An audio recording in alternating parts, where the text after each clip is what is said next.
Hello friends, welcome to you study mode. हम लोग 1000 biology के MCQ कर रहे थे, जिसका सेट नंबर 2 आज हम लोग करेंगे। तो चलिए क्वेश्चन नंबर 31 देखते हैं। क्वेश्चन नंबर 31 कह रहा कि वन पारिस्थितिकी तंत्र में हरे पौधे होते हैं। तो हरे पौधे किस रूप में होते हैं?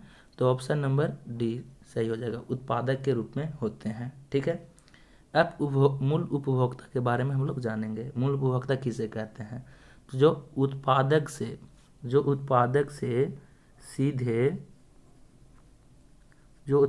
सीधे भोजन प्राप्त करें उसे मूल उपभोक्ता या प्राथमिक उपभोक्ता कहते हैं। और प्राथमिक उपभोक्ता, ये याद रखिएगा आप लोग, प्राथमिक उपभोक्ता ये क्या होते हैं? शाकाहारी होते हैं, वेजिटेरियन होते हैं। ठीक है। चलिए क्वेश्चन नंबर 32 करते हैं। क्वेश्चन नंबर 32 कह रहा जीवों तथा वातावरण के पारस्परिक संबंधों के अध्ययन कहलाता है। तो क्या कहलाता है? इकोलॉजी कहलाता है। जीवों तथा वातावरण के पारस्परिक संबंधों का अध्ययन क्या कहलाता है? इकोलॉजी। ठीक है।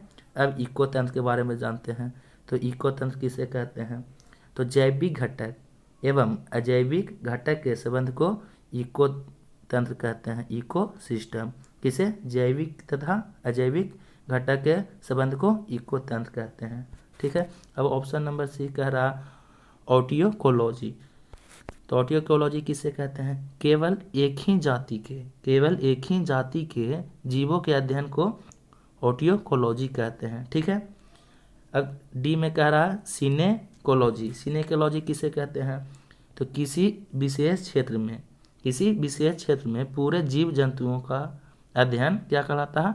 सिनेकोलॉजी कहलाता है। ठीक है, ये आप लोग याद रखिएगा। जो सेट नंबर 1 नहीं देखे हैं उसका लिंक डिस्क्रिप्शन में दे दिया गया है, आप वहां से जाके पूरा वीडियो देख सकते हैं। चलिए क्वेश्चन नंबर 33 देखते हैं। क्वेश्चन नंबर 33 कह रहा है निम्नलिखित में से किस युग में कोई जीवन नहीं था? तो किस युग में कोई जीवन नहीं था? तो ऑप्शन नंबर बी, एजुआई काल में कोई जीवन नहीं था। ठीक है, एजुआई काल में कोई जीवन नहीं था। चलिए क्वेश्चन नंबर 34 देखते हैं। क्वेश्चन नंबर 34 कह रहा उत्परिवर्तनवाद का प्रस्तुत किसने किया था? तो उत्परिवर्तनवाद का प्रस्तुत किसने किया था? इसका सही आंसर हो जाएगा होगो डी ब्रिज, जो कि नीचे दिया हुआ है, यहाँ पे है option number D. Option number D क्या है? होगो डी ब्रिज हैं, जो कि उत्परिवर्तनवाद का ये सिद्धांत दिए थे। ठीक है, कहलाते हैं मेंडल क्या है? आनुवंशिकी के पिता कहलाते हैं। ठीक है। और लैमार्क है, ऑप्शन नंबर सी लैमार्क है। तो लैमार्क के बारे में हम लोग जान लेते हैं। लैमार्क को हम लोग उद विकास में सर्वप्रथम मत देने वाले कौन थे? लैमार्क थे। ठीक है। चलिए क्वेश्चन नंबर अब 35 करते हैं। क्वेश्चन नंबर 35 कर रहा 1 माइक्रोन होता है। 1 माइक्रोन कितने बराबर होते हैं? तो 1 माइक्रोन 1/1000 मिलीमीटर के बराबर होते हैं। ठीक है। चलिए क्वेश्चन नंबर 36 करते हैं। क्वेश्चन नंबर 36 कह रहा उत्परिवर्तन का कारण क्या है? उत्परिवर्तन का कारण क्या है? तो उत्परिवर्तन का कारण क्या है? उत्परिवर्तन का कारण उपरोक्त सभी हैं। क्या है? उपरोक्त सभी, यानी उत्परिवर्तन का मुख्य कारण क्या है? क्रोमोसोम में परिवर्तन, जीन में परिवर्तन, DNA में परिवर्तन, ये तीनों कारण है जो उत्परिवर्तन का प्रमुख कारण है। ठीक है। चलिए क्वेश्चन नंबर 37 करते हैं। क्वेश्चन नंबर 37 कहता है प्लेंटियोलॉजी किसका अध्ययन है? मतलब पैंटियोलॉजी में किसका अध्ययन किया जाता है? तो पैंटियोलॉजी में जीवाश्मों का अध्ययन किया जाता है, यानी ऑप्शन नंबर ए। पैंटियोलॉजी में किसका अध्ययन किया जाता है? जीवाश्मों का। अब पक्षियों का अध्ययन क्या कहलाता है? पक्षियों का अध्ययन कहलाता है ओरिनिटोलॉजी। ठीक है। अस्थियों का अध्ययन क्या कहलाता है? ओस्टियोलॉजी। ये आप लोग याद रखिएगा, अस्थियों का अध्ययन क्या कहलाता है?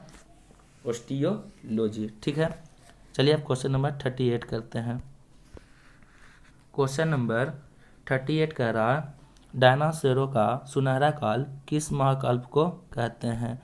तो डायनासोरों का सुनहरा काल किस महाकाल को कहते हैं? तो इसका ऑप्शन नंबर क्या हो जाएगा? डी, मेसोजोइक काल को हम लोग डायनासोरों का सुनहरा काल भी कहते हैं।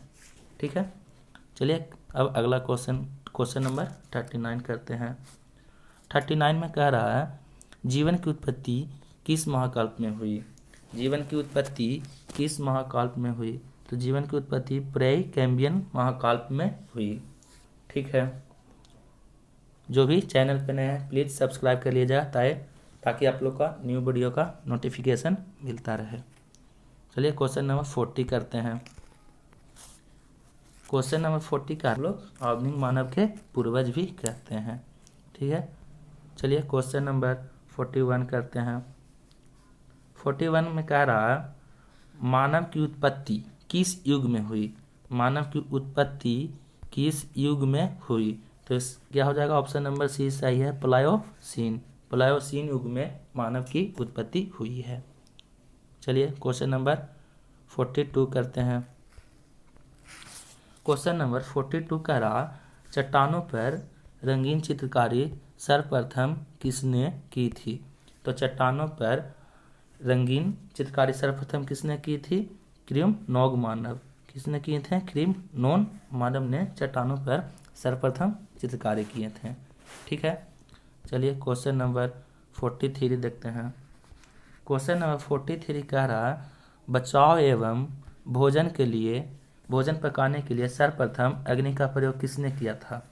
तो सर्वप्रथम अग्नि का प्रयोग किसने किया था? जावा मानव, यानी सी। अब जावा मानव इसे कहते क्यों है? तो जावा मानव इसके अवशेष है जो जावा द्वीप में मिले थे। इसके अवशेष कहाँ मिले थे? जावा द्वीप में पाए गए, इसलिए इसे हम लोग क्या कहते हैं? जावा मानव कहते हैं। ठीक है, चलिए क्वेश्चन नंबर 44 करते हैं। क्वेश्चन नंबर 44 कह रहा है मानव विकास कहाँ हुआ? तो मानव विकास कहाँ हुआ है? तो मानव विकास का उत्पादन मध्य एशिया में, यानी ऑप्शन नंबर बी। मानव विकास कहाँ हुआ? तो मानव विकास मध्य एशिया में हुआ है। चलिए क्वेश्चन नंबर 45 करते हैं। क्वेश्चन नंबर 45 कह रहा है निम्नलिखित में से कौन से आधुनिक मानव का सबसे निकट संबंधी है? ये आसान क्वेश्चन है, ये आप लोग भी जानते होंगे, क्योंकि हम लोग गोरिल्ला से पहले जो कि मानव का निकट संबंधी क्या है? गोरिल्ला है। ठीक है, चलिए क्वेश्चन नंबर 46 कर लेते हैं। कह रहा है हीमोग्लोबिन में कौन सी धातु पाई जाती है? ये भी आप लोग जानते होंगे। क्वेश्चन नंबर 46 में हीमोग्लोबिन में कौन सी धातु पाई जाती है? तो हीमोग्लोबिन में Fe धातु पाई जाती है। अब देखिए Fe की कमी से कौन सी बीमारी होती है? तो Fe की कमी से एनीमिया नामक बीमारी होती है। Fe की कमी से एनीमिया नाम की बीमारी होती है। अब मैग्नीशियम के बारे में जान लेते हैं। तो मैग्नीशियम की कमी पेशी तंत्र एवं तंत्रिका तंत्र का रोग होता है। मैग्नीशियम की कमी से पेशी तंत्र एवं तंत्रिका तंत्र का रोग होता है। अब Cu के बारे में जानते हैं। Cu पौधे श्वसन एवं प्रकाश संश्लेषण में सहायक होते हैं। Cu क्या होते हैं? पौधे श्वसन एवं प्रकाश संश्लेषण में सहायक होते हैं। क्वेश्चन नंबर 47 गुणसूत्रों पर जीनों की उपस्थिति का क्रम है। तो गुणसूत्रों पर जीनों की उपस्थिति का क्रम क्या है? रेखाकार, लीनियर है। ठीक है, चलिए क्वेश्चन नंबर 48 देखते हैं। क्वेश्चन नंबर 48 कह रहा AB रुधिर यानी AB रक्त वाले वर्ग के व्यक्ति का रुधिर दिया जा सकता है। मतलब AB जिसका ब्लड ग्रुप होगा वो किनको रक्त दे सकते हैं? तो ये किनको किनको रक्त दे सकते हैं वाले रक्त ग्रुप है जो सिर्फ ए बी को ही दे सकते हैं। ठीक है, अब ए बी को क्या हम लोग जानते हैं, ए बी को हम लोग सर्वग्राही, मतलब ये ओ ए बी मतलब सभी से ये खून ले सकते हैं, लेकिन सिर्फ किससे देंगे, सिर्फ ए बी वाले जिनका ए बी खून होगा सिर्फ ए बी को ही देंगे। ठीक है, और ओ के बारे में हम लोग जान लेते हैं। ओ क्या है, ओ को हम लोग सर्वदाता कहते हैं, सर्वदाता मतलब ये सभी को खून दे सकते हैं। ठीक है, चलिए क्वेश्चन नंबर 49 देखते हैं। करा निम्नलिखित में लिंग सहलगन मतलब सेक्स लिंक्ड कौन बीमारी है, मतलब जो कि जन्मजात हो, मतलब कि आपके परिवार के हैं तो उनके हुए हैं तो आपको भी होना तय है, ये कौन सा बीमारी है, तो वर्णांधता यानी कलर ब्लाइंडनेस होते हैं जो कि जन्मजात रोग होते हैं। ठीक है, कलर ब्लाइंडनेस होते हैं जो कि जन्मजात रोग होते हैं। एक और जान लीजिए, हेमोफीलिया, क्या, हेमोफीलिया एवं एनीमिया भी है जो सेक्स लिंक्ड बीमारी है। ठीक है, चलिए क्वेश्चन नंबर 50 करते हैं। करा विलियम हार्वे किसके खोज किए थे, तो विलियम हार्वे किसके खोज किए थे, ये भी आसान सा क्वेश्चन है। विलियम हार्वे रक्त परिसंचरण यानी ऑप्शन नंबर सी रक्त परिसंचरण का खोज किए थे। ठीक है, एक लाइक जरूर कर दीजिएगा अगर वीडियो पसंद आए तो। चलिए क्वेश्चन नंबर 51 देखते हैं। क्वेश्चन नंबर 51 कह रहा एंटीजीन क्या है, एंटीजीन क्या है, तो इसका ऑप्शन नंबर कितना हो जाएगा, ऑप्शन नीचे है थोड़ा। एंटीजीन है जो कि एंटीबॉडी का निर्माण हेतु उत्प्रेरक के काम करते हैं। एंटीजीन क्या है, एंटीबॉडी के निर्माण हेतु उत्प्रेरक का कार्य करते हैं, यानी ऑप्शन नंबर सी। ठीक है, चलिए क्वेश्चन नंबर 52 देख लेते हैं। 52 में कह रहा है कौन सा अंग रोगाणुओं को विनाश करता है तथा शरीर का पुलिस रक्षक भी कहलाता है, तो यकृत क्या हो जाएगा, यकृत है जो कि रोगाणुओं को विनाश करता है तथा शरीर का पुलिस रक्षक कहलाता है। ठीक है, अब टॉन्सिल अगर शरीर में बढ़ जाते हैं तो उससे क्या ज़्यादा हम लोग के खांसी होने लगते हैं। ठीक है, टॉन्सिल बढ़ जाने से ज़्यादा खांसी होने लगते हैं। ठीक है, लीवर में देखिएगा एक और बात याद रखिएगा, लीवर में कौन सा सेल पाए जाते हैं, कूफर सेल्स पाए जाते हैं जो कि रोगाणुओं से लड़ने में सहायता करते हैं। ठीक है, चलिए क्वेश्चन नंबर 53 देखते हैं। क्वेश्चन नंबर 53 क्वेश्चन करा, मनुष्य में मादास्पष्ट युग्मनज संगठन होते हैं, कितने होते हैं, तो ये कितने होते हैं, 22 + x होते हैं, यानी इसका जोड़ा कितना हो जाएगा, 44 + कितना 2x। अगर जोड़ा कहेगा तो कितना 44 + 2x, और अगर संगठन कहेगा तो कितना हो जाएगा 22 + x। ठीक है, चलिए क्वेश्चन नंबर 54 करते हैं। क्वेश्चन नंबर 54 करा, टर्नर सिंड्रोम होता है, टर्नर सिंड्रोम क्या होते हैं, तो टर्नर सिंड्रोम XO होते हैं। ठीक है, टर्नर सिंड्रोम XO होते हैं, ऑप्शन नंबर ए। ठीक है, चलिए क्वेश्चन नंबर 55, क्वेश्चन नंबर 55 कह रहा है हीमोफीलिया रोग है, तो देखिए पिछले वाले क्वेश्चन में किए थे, हीमोफीलिया रोग है जो क्या है, जन्मजात रोग है यानी आनुवंशिकी तथा लिंग सहलगन यानी सेक्स लिंक्ड बीमारी है। हीमोफीलिया, एनीमिया या नाइट ब्लाइंडनेस ये सब सेक्स लिंक्ड बीमारी है। ठीक है, अब देखिए कैल्शियम की कमी से क्या होता है, तो कैल्शियम की कमी से हड्डी एवं क्या दांत कमजोर हो जाते हैं। ठीक है, कैल्शियम की कमी से हड्डी एवं दांत कमजोर हो जाते हैं। ठीक है, चलिए क्वेश्चन नंबर आगे देखते हैं। क्वेश्चन नंबर 56 कह रहा है, पिता ए रुधिर वर्ग और माता माता बी वर्ग की हो तो इनकी संतान में कौन सा रुधिर वर्ग संभव होगा? तो ये चारों होंगे। अगर आपके माता ए वर्ग के हों और पिता बी वर्ग के हों तो आप में ए या बी या ओ या ए बी चारों में से कोई भी रक्त समूह आ सकते हैं। ठीक है, चलिए क्वेश्चन नंबर